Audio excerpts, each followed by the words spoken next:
Mesdames, Messieurs. Communiqué numéro 61 sur la situation de la pandémie Covid-19 au Sénégal.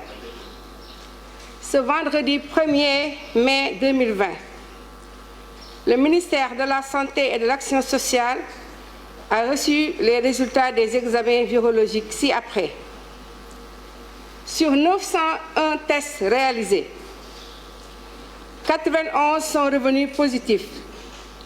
soit un taux de positivité de 10,09%. Les tests positifs sont répartis comme suit. 88 contacts suivis par nos services, 3 cas issus de la transmission communautaire répartis entre Castor 1, Darou Minam 1 et Saint-Louis 1. 22 patients hospitalisés ont été déclarés négatifs et déclarés guéris. 2 cas graves sont pris en charge dans les services de réanimation de l'hôpital de Fann et de l'hôpital principal. L'état de santé des autres patients hospitalisés est stable. À ce jour,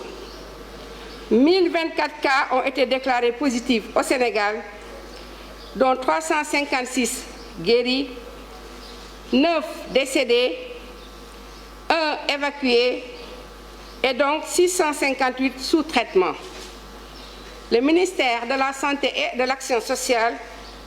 exhorte les populations au respect strict des mesures de prévention collective et individuelle. Bonne fête de travail à tous et à toutes. Je vous remercie. Assalamu alaikum. maa ngi leen di ñëw di jottali lim bi ñu am ci mbas mi ñuy wax Covid-19 ci Sénégal ci bésu tey bii di àjjuma di 1er mai 2020 ministère de la santé et de l'action sociale jot na yi résultat ci juróom-ñeenti téeméer ak benn test yi nga xamante ne réalisé nañ ko juróom-ñeent fukk ak benn dellu si nañ ci am doomu jàngoro ji ci yooyu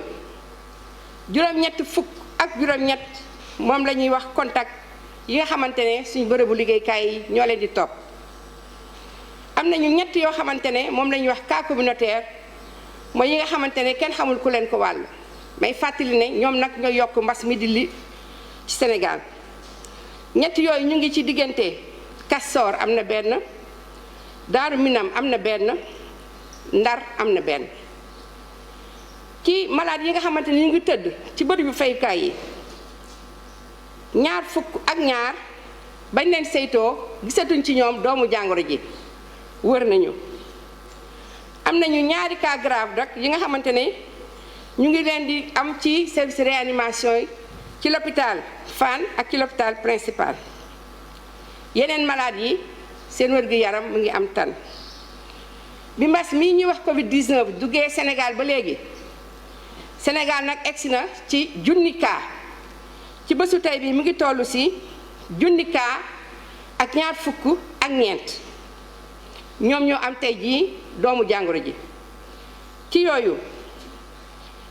ñetti téeméer ak juróom fukk ak juróom benn wër nañu kenn gisatul ci ñoom doomu jàngoro ji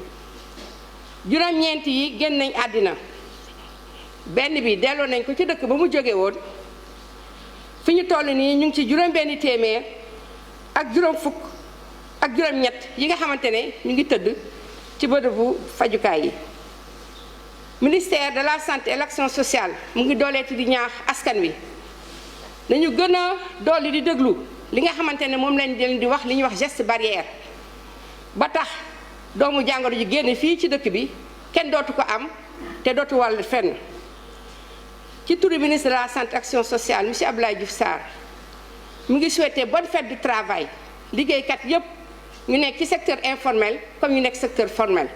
maa ngi leen di gërëm di leen di sant wasalaam.